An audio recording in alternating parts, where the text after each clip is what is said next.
Kaiser, টিমের সবাইকে conference রুমে আসতে বলুন। কাইজার, আমাকে বলুন আগামীকাল আসতে। আপনার জন্য ফোন করে তারপর আসে।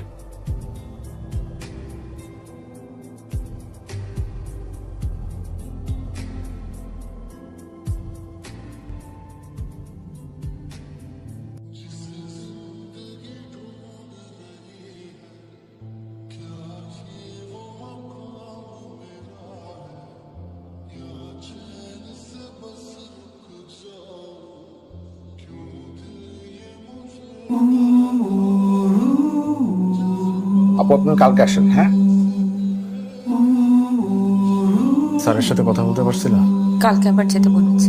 মহান আদর্শবান সিওর বাচ্চা করছে, প্রত্যেকটাকে জেলে পাঠাইছে। এই হারামজাদার বাচ্চা কোনোভাবেই আমাকে ছাড়বে না। তুমি প্লিজ আরেকবারের জন্য লাস্ট ট্রাই করবা। Your my last.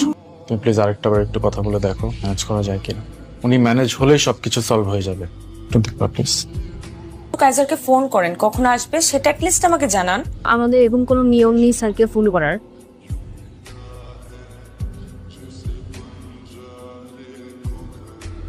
আমার সাথে কথা বলার জন্য কি 5টা মিনিট সময় নেই তোমার হাতে?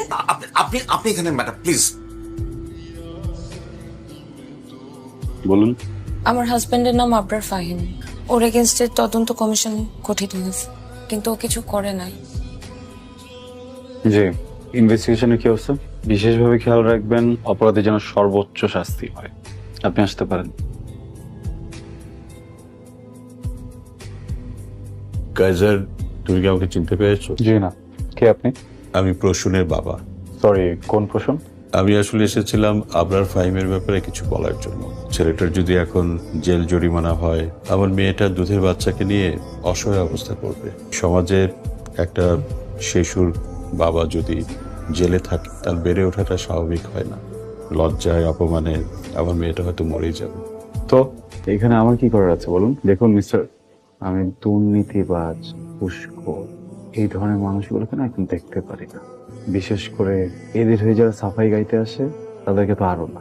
আপনাকে একটা অ্যাডভাইস দিই, আপনার জন্য খুব ভালো হবে আপনি যদি এক্ষুনি এখান থেকে বেরিয়ে যান, প্লিজ। হ্যাঁ, আমি জলদি চলে আসবো, তুমি চিন্তা করো না। বলেছিলাম বাবা তোমাকে আবার অপমান করবে। এটা অপমান না, এটা প্রতিশোধ।